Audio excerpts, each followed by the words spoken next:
guys, I'm Clive. And I'm Sheila. We are Sharp and Sassy. Here we are, this is our very first day. We've been retired 6 months and we decided, you know what, let's go back to work. We got a call from New Hampshire to go and work in an amusement park. So here we are. Park. Yeah. The Bear something, right? Clark's Bears. Clark's Bears in New Lincoln, Hampshire. Lincoln, New Hampshire. Yeah. Our first day working after being retired. So And this is going to be fun. Look at this behind us. You see this beautiful babbling brook?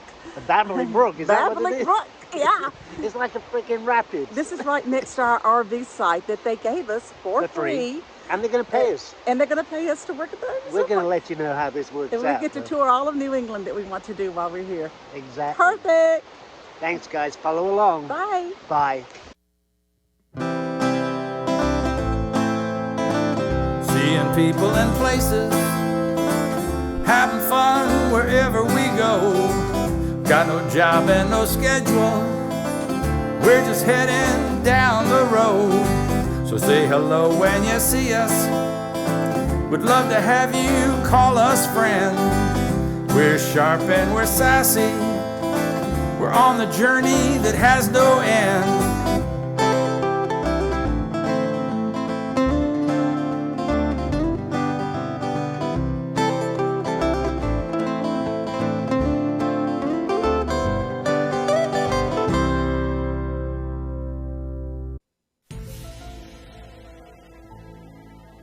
Hello, I'm Clive. And I'm Sheila. And we are Sharp and and Sassy. Hi, guys. Hi, and we have got a great story to tell you about our trip to New England, the New England area, and especially New Hampshire, where we were working, actually. Yeah, it was a work camp experience. Yeah. Clark's Bear. We learned about this new program called workcampers.com that you can join, and there's different places throughout the whole United States that you can do little jobs like at RV parks or at different areas, and they'll pay for your RV rent if you will just work with maybe a couple of days or so for them. And well, he had to work a little bit more. But it was a great program. But what we found when our very first trip there, the very first trip at Lincoln, New Hampshire, was that the aliens from Roswell followed us Apparently there. Jumped ahead, yeah. I bet, what, 60 years or so? That maybe.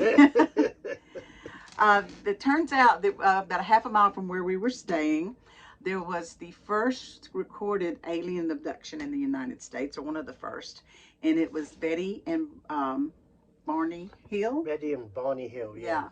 And they actually didn't report this abduction when it happened, because it happened 9/1961. So back in 1961, they were an interracial couple. I don't know if that had anything to do with them not reporting anything, but they didn't actually report anything. Well, it wouldn't have made it easy on them. No, and they wouldn't have reported it. It didn't get reported till like 3 years later, and actually it was leaked to the Boston newspaper there. That's how it even came about. But according to the story, do you remember the story?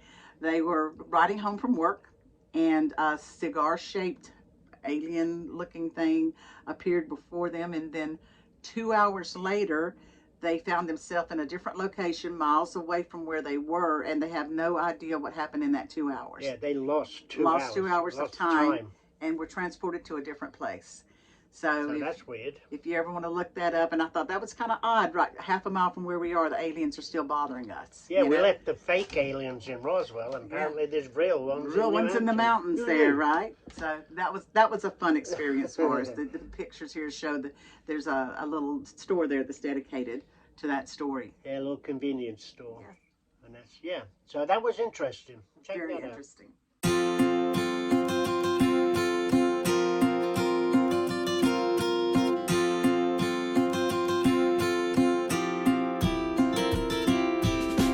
One of our really exciting trips that we got, actually we got it as part of the work camper program.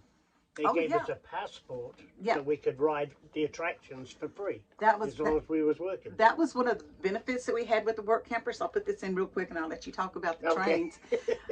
I mean, we just came up on a gold mine with us. For us it was, because we wanted to visit the New England area and we were trying to find the most, efficient way to do that. Well, we come across this work campers program with Clark's Bears. They offered the free RV site as long as, we work for them, and we'll show you pictures of that later on. And but they also gave us the passport, which gave us access to maybe about 13 different attractions in the area that we didn't even have to pay for. We were just, they'd show up and they would, take us in. And one of these was the Mount Washington cog train up to Mount Washington. Oh my God, yeah, that was awesome. I have a thing about engines and all this thing, so that the engineering of it absolutely fascinated me. This thing could go up an incline like you wouldn't believe. And there's no train that could do that, just regular propulsion. The wheels had skid, the steel on steel it wouldn't work. So they invented the cog system, which is a huge cog in the middle of the engine that runs up a track. Basically, it just cogs its way up. It was fascinating. You're going up this thing like, I don't know, this kind of incline to the top of Mount Washington. It was crazy. And you're looking at buildings that are like this, but they're actually level. It just blew me. You'll see some of the pictures. It just blew me away. It was excellent, though. The train itself was phenomenal. It was. Very educational. And once we got to the top of Mount Washington, which happens to be the 6,288 feet, I think, above sea level. It's the highest. Up there, wasn't it? It was the highest point on the northeastern side of the United States. The highest point.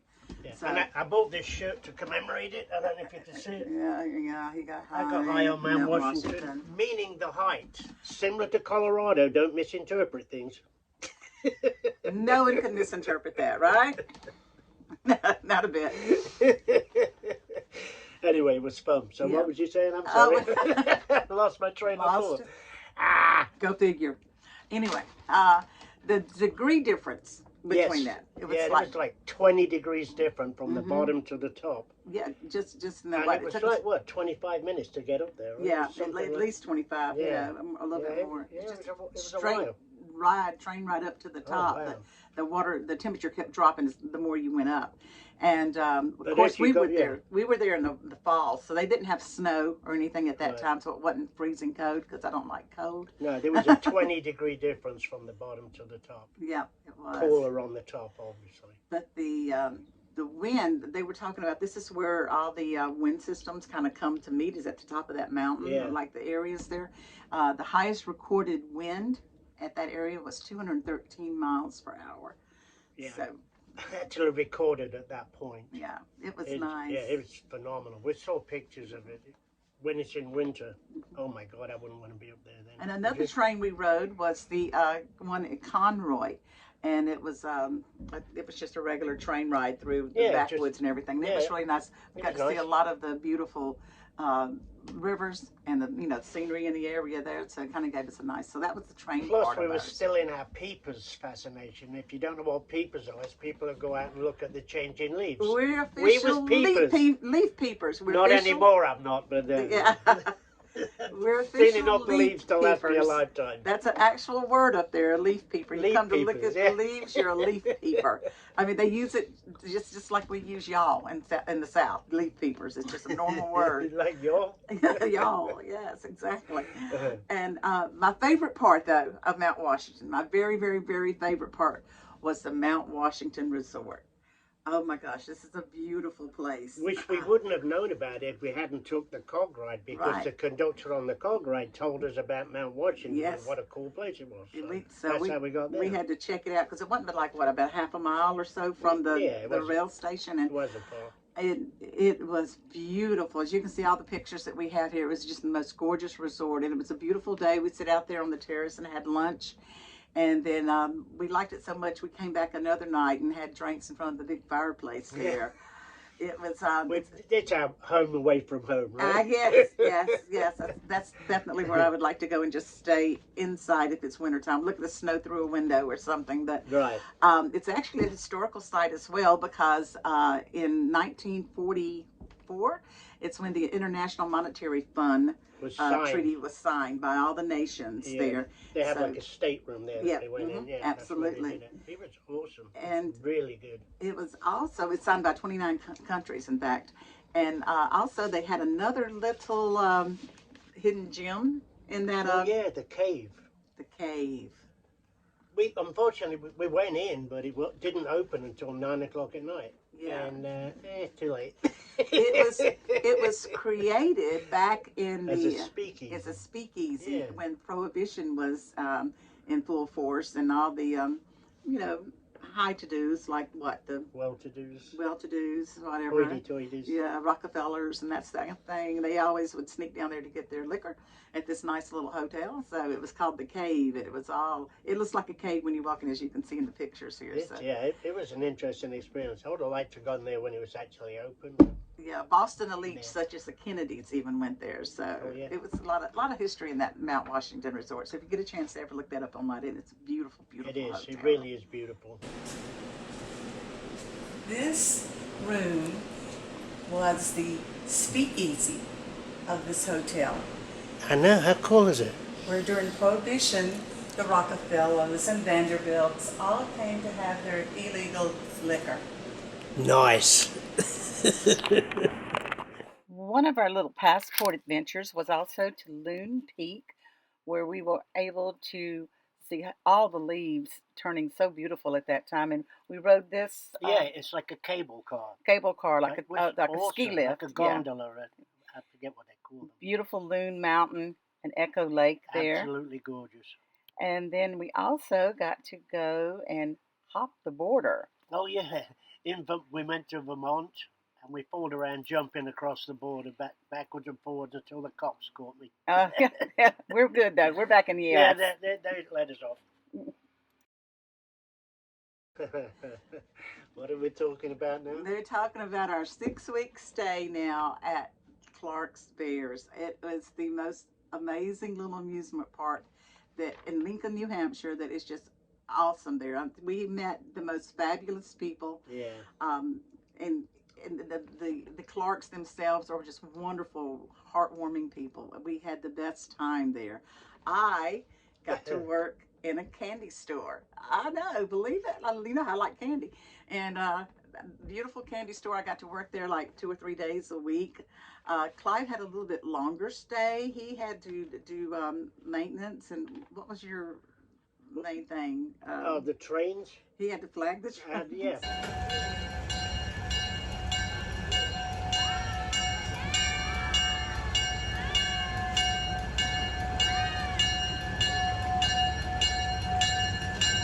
Flag trains, it's basically just wave your arm so nobody can walk in front of the train. And the days the park was open, his favorite job. No, you're not talking about popcorn. I'm talking about popcorn. I had to walk around with a dustbin and brush just sweeping up what people dropped on the floor. I know. Oh my God, he was out there sweeping. And they had a popcorn machine. Yeah. A popcorn machine, so every day, popcorn everywhere. Sweep up a bit of popcorn, move on, sweep up another. Blew my mind. I loved it. But I did that every minute 5 days a week. My man out there with the broom. All right, yeah. It was great. It was horrible. Well, and not only that, I did tell you about the leaf peepers and the leaves falling from the trees. Constant. The park was constantly covered in leaves. It was a beautiful And who had to sweep them up, blow them? Me, this man right here. So I hate leaves. Clark's Bears offers so many attractions, such as the bumper boats that you see here, and there's also the chance to do a Segway ride, which Clive seemed to master very well. There's also mining for precious stones, where you could mine stones for your kids. But I think one of the biggest attractions there, other than the bear show, of course, is the train ride, where people on the train get to come close up and personal with Wolfman, who is the person that is trying to guard his gold mine out in the woods, and warns everybody to leave the woods. Just listen here to what it's all about.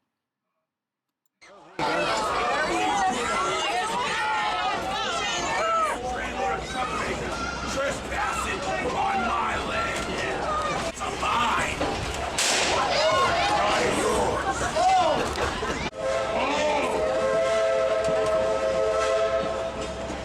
You're all out here endangering your lives.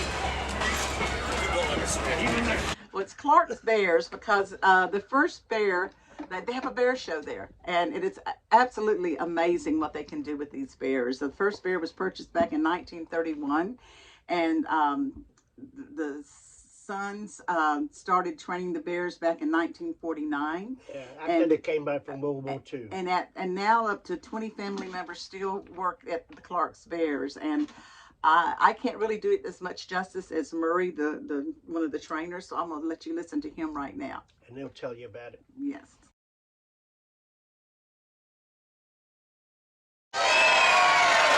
Well, good. We better get started then. First of all, on behalf of the Clark family and all of our staff, I would like to welcome you to Clark's Bears. This is the home of Clark's trained bears and the White Mountain Central Railroad. My name is Murray Clark. I am one of 3 who work with the bears here. Also today, in the ring, you'll see my sister, Maureen Clark, and also my wife, Sylvia Clark. And out of the 3 of us that work with the bears, I consider myself to be the most handsome. Not quite the reaction I was hoping for, but I'm used to it. Now you're here to see the bears perform, but before we bring them out to do that, we'd like to give you a little bit of background information to make this educational as well as entertaining. So we'll cover a few facts and figures associated with these beautiful creatures.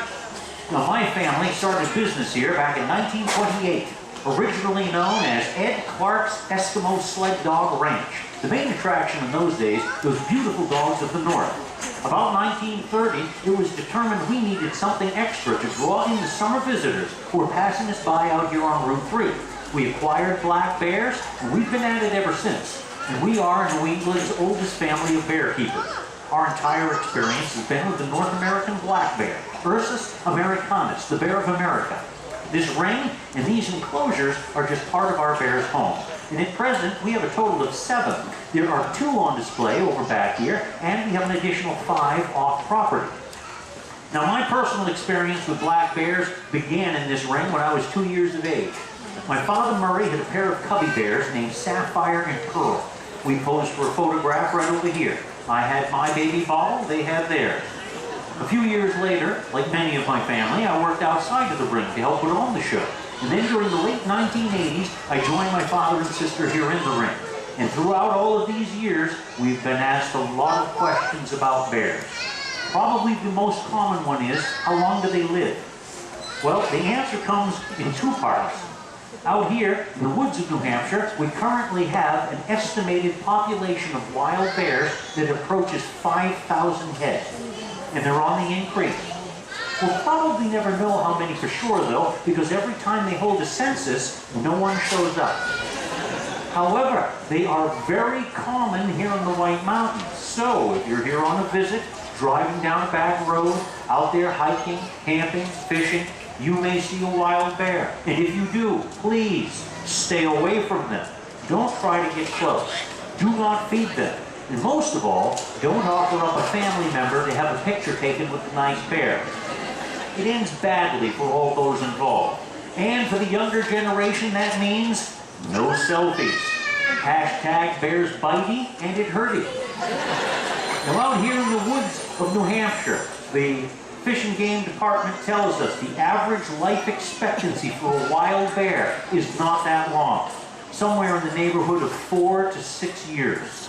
Perhaps a bit longer if they're lucky. And of course tomorrow will be September 1st, the start of bear hunting here in New Hampshire, and many hundreds will be killed. We do better here. Our bears live much longer. They have a guaranteed living, a balanced diet, and we protect them. They're our personal property, our pets, and we extend their lives greatly over that of their wild cousins. The oldest ones we have at present you will not see today. They currently reside in a retirement community. They're over there with peace and quiet and shade, 2 houses to choose from, their own private swimming pools, 3 meals a day. They're collecting Social Insecurity, Medicare, and the meager interest they pay on their personal savings accounts. I'm speaking of a pair of bears we've had here for many years. Their names are Nita and Kuruk, presently 24 years of age. Sadly, last year, we lost 2 of our dear bear friends. My sister and I lost a very close friend and co-worker, and his name was Temujawasa. He was a beautiful boy. He would come into the ring and stand up at 6 feet 7 inches tall and tip the scale over here at over 500 pounds. An incredible performer. He entertained millions, and he is sorely missed. He passed away last year at the age of 19. Also last year, we lost another close friend, and her name was Victoria. She had arrived here as a little cubby bear and was a gift by the world-famous bear trainer Albert Rick to my sister Maureen. Maureen, Victoria, my father Murray all worked together here in the ring for many seasons. And later in her life, she became an accomplished artist. She created beautiful works of art we called paw paintings. She passed away last year at the age of 32. And that's not a record. The all-time best we've ever done, raising a little cubby into old age. He's laid to rest in the flower garden right over there. And yes, there are bears buried over here, some of our finest show bears in history. But the one I'm speaking of, we called him Old Fella. He lived with us here 38 years, 7 months. And we believe that is an all-time record for the North American black bear. Now those are just a few of the bear facts. The Bear Show started here in 1949. That was the year that my father Murray and my uncle Ed started to teach and train little cubbies for show work. This performance will feature 2 little cubby bears. The first one coming out, her name is Darla, and injure herself. If she did, she might not do that stunt again for the rest of her career. They have a very long memory. And people ask us, do they remember their routine after hibernation? And the answer is, yes, they do. Scooter, she was this big. Both Darla and Hildy lived in our kitchen for about 2 months. You have not lived until you've raised a bear cub in the kitchen of your home. Nothing is sacred. But she's so good. Did you do that? Oh, yes, I thought so. All right, kids. Why don't you show them your brand new Balenciaga bag? Oh, there she goes. Isn't she lovely? Our little Miss Bear America. Now, I'll set this up over here. Maureen will take...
All in all, it was a wonderful trip to New Hampshire, and mostly because of Clark's Bears, and we appreciate them so much. And we met so many wonderful people, made great friends while we were there. Shout out to Melissa and Ann and Carol.